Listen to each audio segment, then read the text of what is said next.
So hello everyone, और आज के इस लेक्चर में हम लोग बात करने वाले हैं स्टैटिस्टिक्स की। देखो, स्टैटिस्टिक्स एक तरीके से क्या है, ये आपका ऑर्गेनाइज फॉर्म में डेटा रखने का मेथड है ना।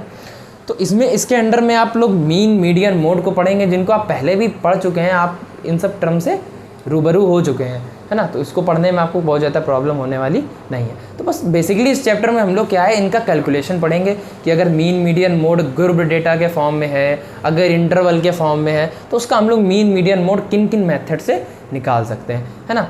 तो इस टर्म में सबसे पहले बात आती है हमारी मीन की, है ना।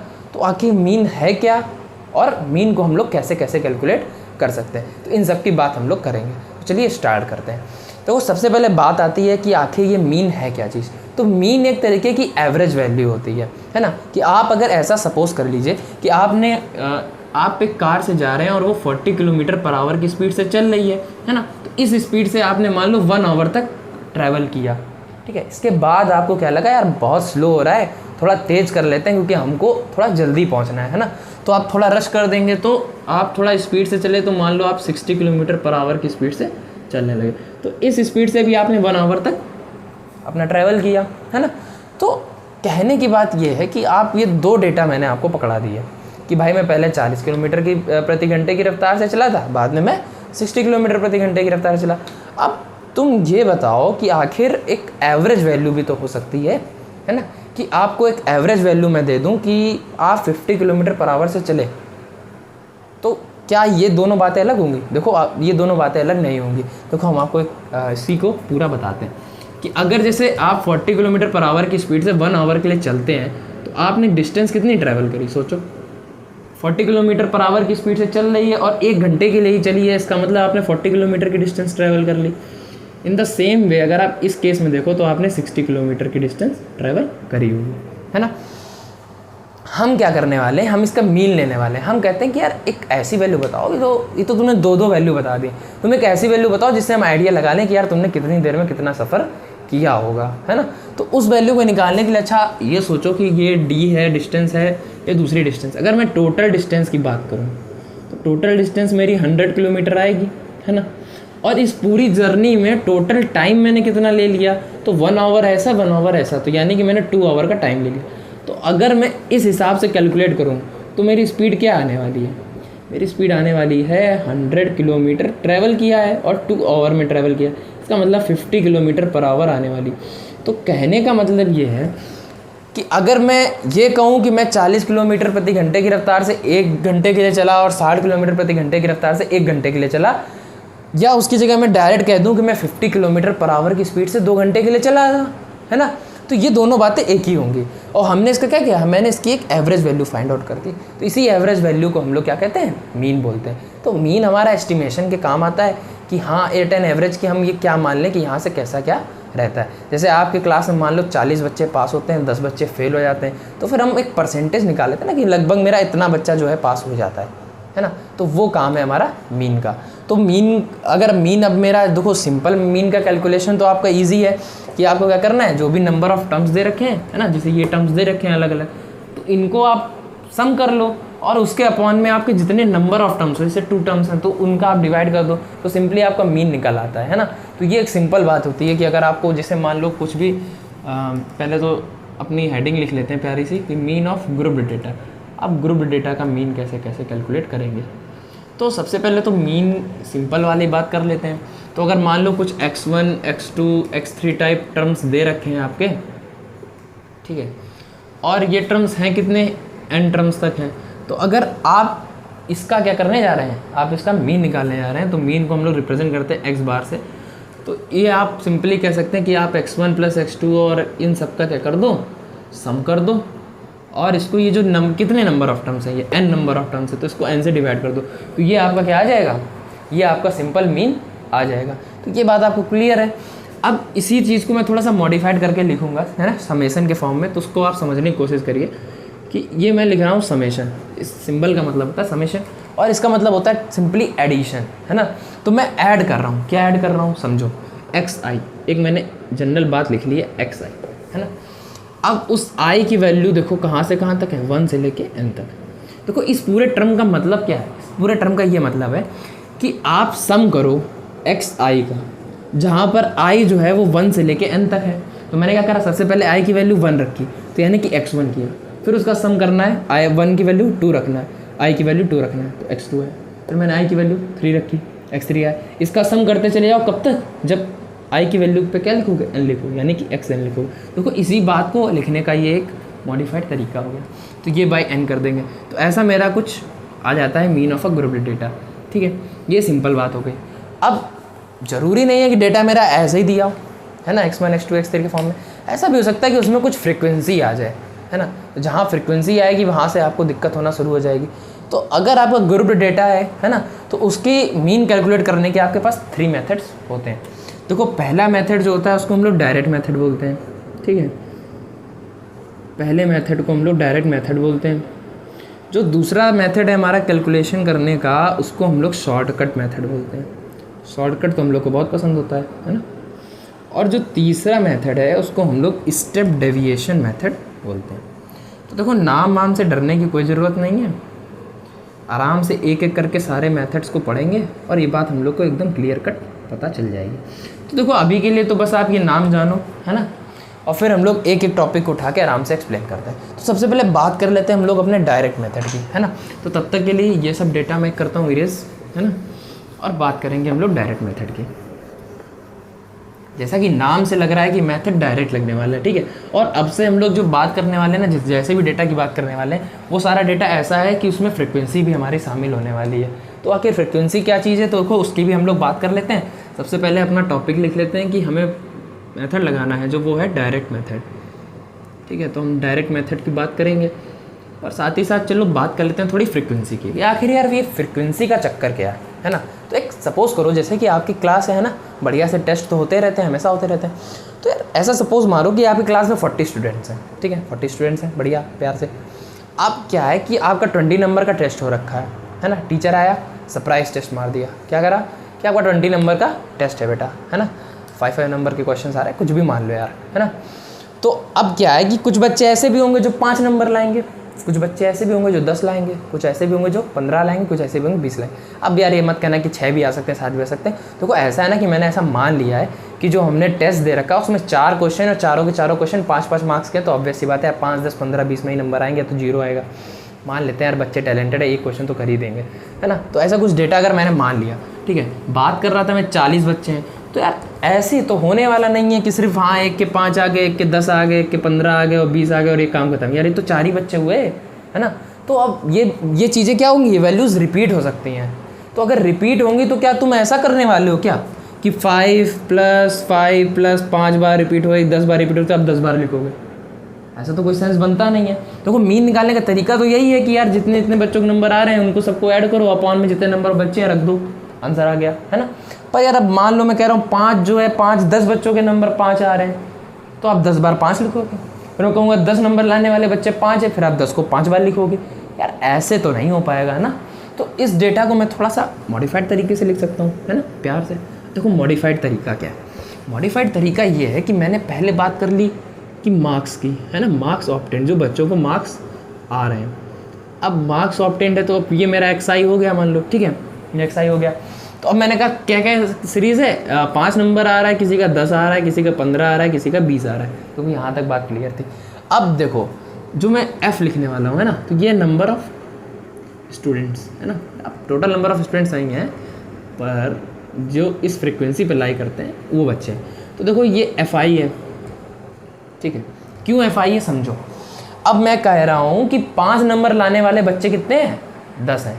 तो 5 नंबर लाने वाले बच्चे 10 हैं। देखो FI फ्रिक्वेंसी का मतलब सिंपली यही होता है, ठीक है। तो नंबर ऑफ स्टूडेंट्स की जगह आप फ्रिक्वेंसी भी लिख सकते हो, क्योंकि नंबर ऑफ स्टूडेंट्स तो टोटल नंबर ऑफ स्टूडेंट्स आएंगे। मतलब दोनों चीज़ें सही हैं, पर आप समझो इस फ्रिक्वेंसी को, तो इसलिए फ्रिक्वेंसी लिख लो। अब देखो 5 नंबर लाने वाले बच्चे कितने थे, 10। देखो मैंने ऑर्गेनाइज फॉर्म में डेटा लिख दिया, है ना। अगर मैं 5 को 10 बार लिखता तो अच्छा नहीं लगता, तो ये फ्रिक्वेंसी हो गई। तो 10 नंबर लाने वाले बच्चे अगर 5 हैं तो ऐसे करके आप फ्रिक्वेंसी में रिप्रेजेंट कर सकते हो। 15 नंबर लाने वाले मान लो 15 बच्चे हैं और 20 नंबर लाने वाले फिर से 10 बच्चे। तो ये देखो आपके टोटल नंबर ऑफ बच्चे जो होने वाले हैं, मतलब टोटल नंबर ऑफ स्टूडेंट्स होने वाले हैं, वो कितने हो जाएंगे, 40 हो जाएंगे। देखो 10, 15, 5, 10, है ना। अब ये जो सम ऑफ एफ आई होता है, ये क्या करा मैंने, एफ आई का क्या करा, सम करा, सबको जोड़ दिया, तो सम ऑफ एफ आई जो है वो हमारा एन कहलाता है, कैपिटल एन। तो ये बात भी आप दिमाग में रख सकते हो, है ना। तो देखो पहले वाले केस की बात दूसरी थी, कुछ लोगों के दिमाग में ऐसा कंफ्यूजन आ जाता है कि यार उसमें तो x1 + x2 / n कर देते थे, है ना। अब भी तुम ऐसा डेटा बता रहे हो, फिर कुछ और ड्रामा बताओगे कि यार xi fi का मल्टीप्लाई करो, ये सब क्यों, है ना। तो ये सब क्यों, किस लिए, तो ये बस हमने उसको मॉडिफाइड तरीके से लिखा है कि आप 5 को 10 बार लिखते हैं, आप ऐसा करते तो फिर क्या करते आप, सारे बच्चे तो गिनते पकड़ के कि 5 वाले 10 हैं तो वो 1 2 3 4 5 6 7 8 9 10 करके 40 गिनते। मैंने क्या करा, 5 वाले 10 बच्चे, 10 वाले 5 बच्चे, 15 नंबर लाने वाले 15 बच्चे और 20 नंबर लाने वाले 10 बच्चे। तो बच्चे तो ये दे रखे हैं ना, तो सबको ऐड कर दिया, तो नंबर ऑफ स्टूडेंट्स 40 आ गए। ठीक है, मीन निकालने का तरीका यही है। और अब इसको मुझे ऐड करना है, तो ये एक नहीं है, ये 10 लोगों के नंबर है, तो यानी कि हमें इन दोनों का मल्टीप्लाई करना पड़ेगा। इसके लिए मुझे xi fi निकालना पड़ेगा। 10 5 जा कितना आएगा, 50 आएगा। 10 5 जा 50 आएगा। 15 का मल्टीप्लाई होगा तो 225 आएगा। 10 और इसका मल्टीप्लाई होगा तो ये 200 आएगा। तो उस बात को समझो, ये xi fi निकालने का मतलब क्या था, बस ऐसा डेटा जिसको हम ग्रुप्ड कर सकते थे तो उसको हमने ग्रुप किया ताकि मेरा क्वेश्चन जो है ईजी हो जाए। अगर नहीं अभी भी बात समझ में आ रही तो उसको कुछ इस तरीके से समझो कि आपका डेटा कुछ ऐसे ऐसे दे रखा है, देखो ये 5 5 5 करके ये 10 बार दे रखा है, फिर कॉमा में ये 10 जो है वो ऐसे करके दे रखा है 5 बार, फिर आपका 15 जो है वो ऐसे करके 15 बार दे रखा है वैसे से। तो यार इस डेटा को यार करने ना मेरा पसीने छूटने वाले हैं, है ना। हमको क्या करना है, 5 5 करके इनको सबको जोड़ना है, फिर इनको जोड़ना है, इनको जोड़ना, फिर सबको गिनना है। तो यार ऐसा डेटा से तो काम बनने वाला है नहीं भाई, ये तो टिपिकल कैलकुलेशन हो जाएगी। बस इस टिपिकल कैलकुलेशन को हमने थोड़ा सा मॉडिफाइड करके लिख दिया है, ठीक है, और काम मेरे लिए आसान होने वाला है। अब 5 कितनी बार है, 10 बार है, तो इन दोनों को ऐड करने में, इन सबको ऐड करने में कितना आएगा, 5 10 से 50 आएगा, बोलो हाँ ना। फिर 10 का 5 बार मल्टीप्लाई तो 50 आएगा। ऐसे करके मैंने क्या करा, ये सारा डेटा निकाल लिया। तो अब खुद दिमाग से सोचो कि यार मीन निकालने के लिए कर क्या रहा था, इन सबका जो सम आ रहा था उसका डिवाइड कर रहा था नंबर ऑफ इनसे। तो यार नंबर ऑफ स्टूडेंट्स तो 40 है ना, और इन सबका जो सम आ रखा है वो इसका सम आएगा, बोलो हाँ। तो यहाँ से जो मीन का फॉर्मूला निकलेगा वो क्या निकलेगा, तो पहले तो उसका सम कर लो फिर बताते हैं। इसका सम करोगे तो ये 5 आएगा, ये 2 है, ये 10 है, 10 और 2 मिलके 12 होते हैं, और 2 2 4 1 5, ये आपका 525 आ गया। ठीक है, अभी क्या है तुमको करना है कि अब देखो तुम फॉर्मूला समझो खुद से। अब इस कंडीशन में x बार का फॉर्मूला क्या होगा, तो ये मैंने जो लिखा है ये क्या है, ये sigma of F I X I है। ठीक है, sigma of F I X I में कन्फ्यूज़न होगी तो यार ये भी बता सकते हैं आपको, ठीक है, वो भी बताते हैं, पहले अभी इतना मान लो, ठीक है, आराम से हो जाते हैं, वो भी बताते हैं, टेंशन ना लेना। तो sigma of F I X I होता है ना, तो इसके अपॉन ये लिखोगे, इतना तो क्लियर हो गया होगा। इसके अपॉन में क्या लिखना है, एन लिखना है, या फिर आप इसको सिग्मा ऑफ एफ आई भी लिख सकते हो। अब यार ये सिग्मा का चक्कर क्या, देखो ये भी समझ लो। तो अगर हम किसी चीज़ का समेशन लिखते हैं ना, तो इसका मतलब होता है कि हमें उसके उतने टर्म्स का सम लिखना है, ठीक है। तो यानी कि अब मैंने एफ आई लिखा है और मैंने लिख दिया कि आई की वैल्यू आपकी 1 से शुरू होती है और एन तक जाती है। इसे कहने का मतलब ये है कि आई की वैल्यू पहले 1 रखो, फिर आई की वैल्यू 2 रखो, फिर आई की वैल्यू 3 रखो, और इन सब का करते चले जाओ सम, कहाँ तक, जब तक एफ़ की वैल्यू एन ना हो जाए, ऐसे करके। तो इस पूरी बात को हम इस तरीके से लिख सकते हैं। तो यहाँ कर क्या रहा हूँ, देखो f1 x1 f1, x2 f2, x3 f3, x4 x4 f4, तो इन सब का सम करा है ना, तो इसको एफ आई एक्स आई लिख सकते हैं। समझ रहे हो ना बात को, तो बस यही सी छोटी सी बात है। तो देखो ये तुम्हारा जो डायरेक्ट मेथड था वो आ गया, बहुत ही ईजी है। तो अगर आप कभी भी ऐसा डेटा दे रखा हो जो फ्रीक्वेंसी के फॉर्म में हो, तो कुछ नहीं करना है, हमको सीधा सीधा ये टेबल बनानी है जिसमें मुझे एक्स आई लिखना है, फिर एफ आई लिखना है, ठीक है, फिर सिंपली क्या करना है, एक्स आई एफ आई निकाल लेना है। इसके बाद एफ आई का सम कर लेना है जिसको हम एन बोलते हैं, और sigma of x I F I कर लेना, मतलब एक्स आई एफ आई का भी सम कर लेना, इन दोनों का कर देना डिवाइड, और बढ़िया से हमारा मीन आ जाएगा। तो ये सिंपल बात थी, वही बात थी, बस उसको थोड़ा सा मॉडिफाइड किया कि हमारा डेटा जो है करने में आसानी हो जाए। तो सिंपली जो इसके तीनों मेथड बने हुए हैं ना, वो सिर्फ सिंप्लीफिकेशन पे ही बने हुए हैं कि हम बस चीज़ों को आसान करना चाहते हैं कि हम लोग अपने डेटा को आसानी से कैलकुलेट कर सकें। तो ये डायरेक्ट मेथड यहीं पे होता है ख़त्म, है ना। इस पर क्वेश्चन करने की ज़रूरत नहीं, क्योंकि ऑलरेडी मैंने ये क्वेश्चन कर ही दिया है ना। इस पर वैल्यू आप पुट कर लो, ठीक है। Sigma of F I X I की वैल्यू रखो और एन की वैल्यू रखो, तो इसको आप अपना सॉल्व कर लो और ये आपका आंसर आ जाएगा। तो देखो इस पर क्वेश्चन तो कराने की जरूरत है नहीं, है ना, जैसा ये है वैसे ही क्वेश्चन आपका लगने वाला है। तो देखो आगे बात कर लेते हैं हम लोग अपने दूसरे तरीके के मेथड, बात कर लेते हैं अपने शॉर्टकट मेथड की। देखो नाम से पता चल रहा है कि यार शॉर्टकट मेथड है, यानी कुछ तिकड़म लगाएंगे हम लोग और उसको क्या करने वाले हैं, शॉर्ट करने वाले। देखो असलियत में बात भी यही है कि जैसा इसका नाम है वैसे इसका काम है। देखो अभी मैंने जो आपको तरीका बताया वो तो बिल्कुल दिमाग में सेट हो गया होगा, है ना, तो उसी तरीके से मैं इस बात को उठाना चाहता हूँ। देखो चाहूँ तो मैं अभी इस बात को बहुत आसानी से आपको बता दूँ कि इस मेथड करने में क्या क्या करना है, ये घटाना है बटाना है, ऐसे ऐसे करके लग जाएगा। पर अगर आप रियलिटी जानना चाहते हो कि इसके पीछे हो क्या रहा है और इस मेथड को हम आखिर यूज़ क्यों कर रहे हैं, तो ये चीज़ आपको बहुत समय तक याद रहेगी, है ना, तो आपके दिमाग में एकदम सेट हो जाता है। देखो वैसे ज़्यादातर लोगों को यही प्रॉब्लम होती है स्टैटिस्टिक्स में, उनको फॉर्मूले नहीं याद रहते या वो एल्गोरिथम भूल जाते हैं कि भाई हमें ऐसे ये क्वेश्चन करना ही कैसे था, यही भूल जाते हैं। तो फिर ये प्रॉब्लम अगर आप ना फेस करें ना, इसलिए मैं अपना एफर्ट डाल रहा हूँ, आपको कुछ ऐसा समझाने की कोशिश कर रहा हूँ जो मे बी आपने ना पढ़ा हो या आपको थोड़ा समझने में थोड़ी सी दिक्कत हो, बट अगर आप थोड़ा सा फोकस करोगे तो आपको वो चीज़ ऐसी समझ में आने वाली है ना कि फिर वो आप खुद भी दूसरे को पढ़ा सकते हैं, है ना। तो इसी टाइप से हम लोग अपनी बात शुरू करते हैं कि मेथड का नाम है शॉर्टकट मेथड, तो आखिर इसमें क्या शॉर्टकट है। तो देखो जो अभी मैंने मेथड आपको बताया था उसमें हम क्या कर रहे थे, एक्स आई निकाल रहे थे, एफ आई निकाल रहे थे और फिर एक्स आई एफ आई निकाल रहे थे। तो उधर भी हमने थोड़ा सा ऑब्जर्व किया था, जबकि मैंने डेटा बहुत नॉर्मल लिया था, फिर भी उधर हंड्रेड्स में कैलकुलेशन जा रही थी कि नहीं जा रही थी। अब ऐसा भी हो सकता है यार कि मैंने तो सिर्फ 40 बच्चों की बात करी थी भाई, सिंपल है ना, मैंने नंबर भी छोटे लिए थे। अगर कोई चीज़ ज़्यादा अमाउंट में है, मान लो 1000 2000 3000 में है या फिर कुछ बड़ी कैलकुलेशन में है ना, फिर उसका एफ आई भी कुछ ज़्यादा होगा। अब यार इनका मल्टीप्लाई करेंगे तो मे बी पॉसिबल कि मेरी कैलकुलेशन बहुत ज़्यादा लेंथी हो जाए, है ना, हो सकती है। जैसे मैं कहा एफ आई की वैल्यू कुछ है, मान लो 75 समथिंग है, एफ आई की वैल्यू भी आपने कुछ दे रखी है कि 5 5 6 10 है। तो यार ऐसी कैलकुलेशन भी मैं आगे, मतलब ये तो नॉर्मल बात लिखी, थोड़ी और हाई कैलकुलेशन जाएगी, फिर भी मल्टीप्लाई करोगे तो यार बहुत ज़्यादा लेंथी होने वाला है ना क्वेश्चन। तो इतनी ज़्यादा हाई कैलकुलेशन अगर मैं करूँगा तो एरर्स होने के चांसेस भी क्या हो जाएंगे, ज़्यादा हो जाएंगे। तो ऐसे केस में हम कर क्या सकते हैं, है ना, तो ऐसे केस में एक मेथड आपका निकल के आता है, वो है शॉर्टकट मेथड। तो इसमें सिंपली हम कर क्या रहे हैं, पहले तो उस बात को समझा देते हैं, फिर साथ में इसका प्रूविंग भी बता देता हूँ कि आखिर इसका फॉर्मूला निकल के आएगा क्या। तो सबसे पहले बात कर लेते हैं कि जैसे अगर मैंने कुछ एक्स आई एफ आई की वैल्यू रखी है, मान लो ये 72 रखा है, 73 रखा है, 74 ले रखा है, 75 इस टाइप से मान लो, 76 तक मान लो, चलो इतना मान लिया। अब कुछ एफ आई की वैल्यू भी आप अपने मन से लेट कर लीजिए, 5 10, ज़्यादा अच्छा लेंथी नहीं वैल्यू रखते हैं, ईजी वैल्यू रखते हैं, कैलकुलेशन में हम लोग को आसानी रहे, क्योंकि बस आपको बेसिकली समझाने की बात हो रही है, ठीक है। तो ऐसा कुछ आपका डेटा दे रखा। तो यार मैंने एक्स आई को देखा यार ये वैल्यूज़ तो बड़ी हैं, मुझे कैलकुलेशन में प्रॉब्लम हो सकती। तो यार एक आप मीन जो है आप एज्यूम कर सकते हो। देखो एक एज्यूम्ड मीन का टर्म आता है कि आप ऐसा सोचो कि इनमें से क्या ऐसा नंबर चूज़ करके घटाएं कि जो वैल्यू निकल के आए, है ना, सब्ट्रैक्ट करने के बाद वो छोटी हैं।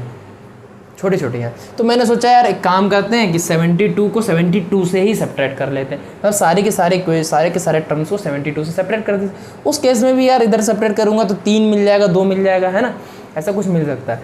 तो हम लोग क्या करते हैं, सोचते हैं यार हर चीज़ को मीन एक मान लेते हैं, बीच की चीज़ उससे ही सब्ट्रैक्ट कर देते हैं, है ना। तो ऐसा आप कुछ भी लेट कर सकते हो, लेकिन आप अगर ऐसे ढूंढोगे तो आपको ये टर्म बीच का लगेगा कि नहीं लगेगा।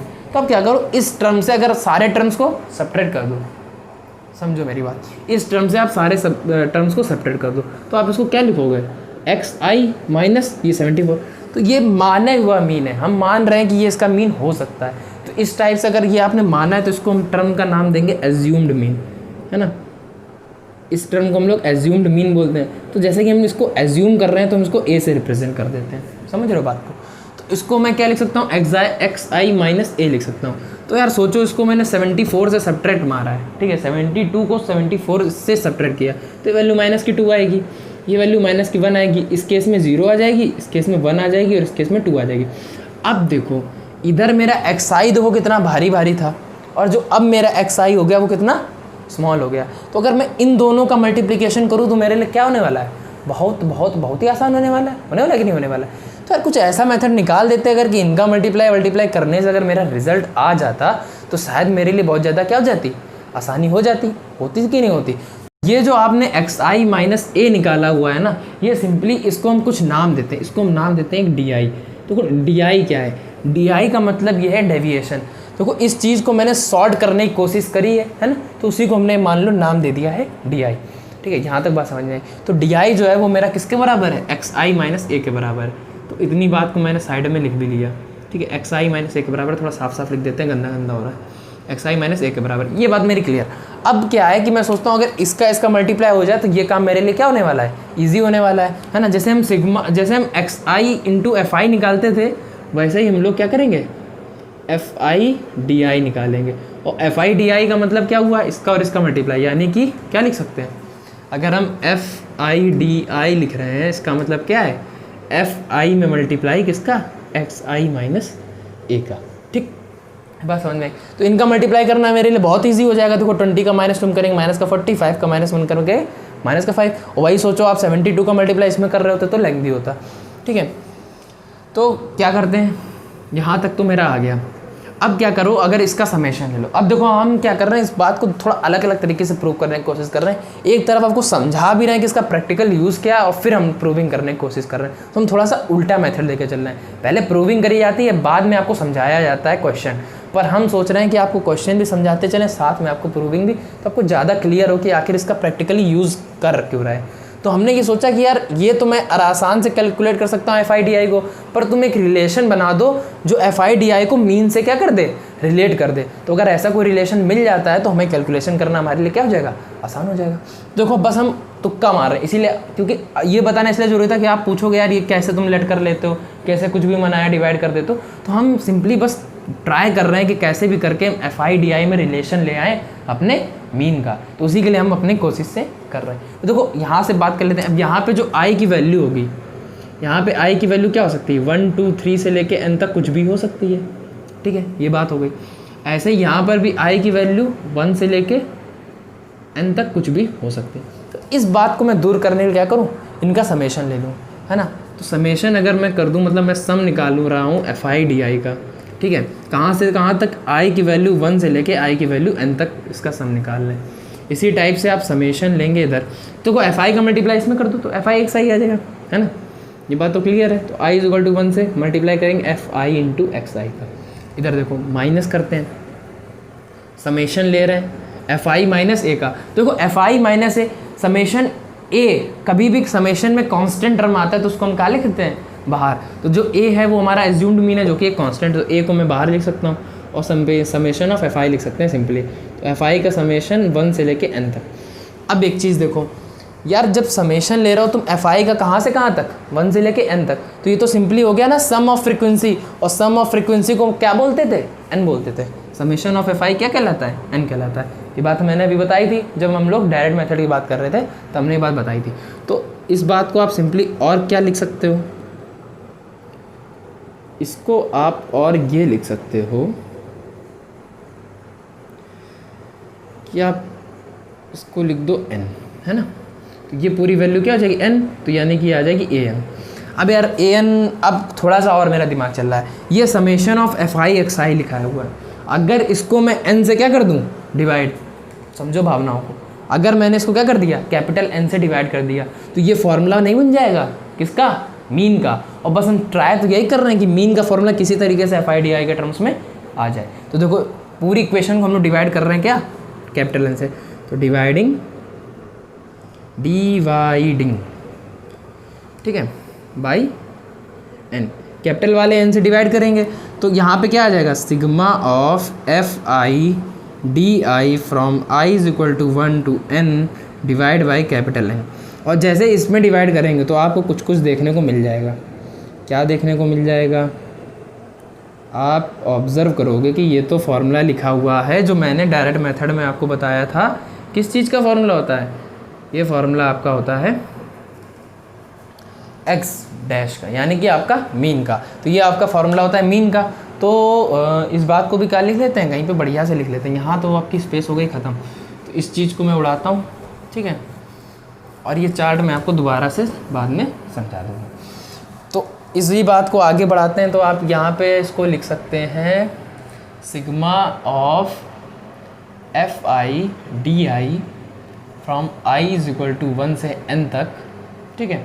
ये पूरी बात आपकी क्या है, x बार है। तो इसको आप x बार लिखेंगे और माइनस का a बचेगा सिर्फ। तो अगर आपको मीन चाहिए, समझो अगर आपको मीन चाहिए तो आप क्या कर सकते हो, सिंपली आपका जो एज्यूम्ड मीन है उसमें क्या करेंगे, हम ऐड करेंगे समेशन ऑफ FIDI/n होगा, ठीक है। तो summation of I is equal to 1 to n FIDI/n, यानी कि आप इसको 1/n भी बाहर लिख सकते हो एक तरीके से, है ना। तो ये बात आप लिख सकते हो। तो ये आपका फॉर्मूला निकल के आता है, बहुत ही गंदी तरीके से लिखा हुआ है, तो इसको मैं थोड़ा साफ साफ लिख दूँ, 1/n है, ठीक है। इसको आप ऐसे भी अपॉन में n लिख सकते हैं। तो ये आपका फॉर्मूला लिख के आता है, ठीक है। प्यारा प्यारा लिख देते हैं आपका अलग से, देखो 1/n, ठीक है। ब्रैकेट में चाहे तो लिख लो, तो थोड़ा क्लियर कट समझ में आएगा कि आखिर कहना क्या चाह रहे हो। तो देखो ये मैंने एक तुक्का भिड़ा के मेथड निकाला है अपने तरीके से, कि मैं कुल मिला के मीन को कैलकुलेट कर रहा था और मैंने उसको किस टर्म में ला दिया है, सिग्मा ऑफ FIDI के टर्म में ला दिया है। और देखो FIDI निकालना मेरे लिए आसान होता है, तो अगर मैं इस फॉर्मेट को याद करता हूँ तो मेरे लिए ज़्यादा लेंथी कैलकुलेशन करना क्या हो जाएगा, ईजी हो जाएगा। जैसा कि मैंने पिछले मेथड में बताया था, अब उसमें क्या करना बचा था, सिर्फ FIDI का मल्टीप्लाई करते, बहुत छोटी सी वैल्यू आती और उसको यहाँ पर हम लोग पुट करते और हमारा आंसर निकल आता। तो अब जब भी आपकी लेंथी कैलकुलेशंस हो तो आप शॉर्टकट मेथड का इस्तेमाल कर सकते हैं। तो एक क्वेश्चन करेंगे इसके ऊपर, तो आपको ये बात ज़्यादा क्लियर आएगी। मेन बात ये है कि आपको ये फॉर्मूला याद करना पड़ेगा, है ना। पर याद ना करना चाहते हो, अगर आप सोचते हो तो ऐसा कुछ आप कर सकते हो, तो आपको ये फार्मूला मिल जाएगा। तो ये अप्रोच हमारी इसीलिए थी कि आपको ये वाकई में डेरिवेशन समझ में आए कि हमने ये सब मल्टीप्लाई या ये n से डिवाइड और ये सब कोशिशें करी, तो आखिर करी क्यों, है ना। तो हम चाहते थे हमारी जो लेंथी सी कैलकुलेशन है वो थोड़ी सी शॉर्ट हो जाए। तो फिर इस पर एक क्वेश्चन की बात करेंगे, फिर इसके बाद बात करेंगे अपने थर्ड मेथड की।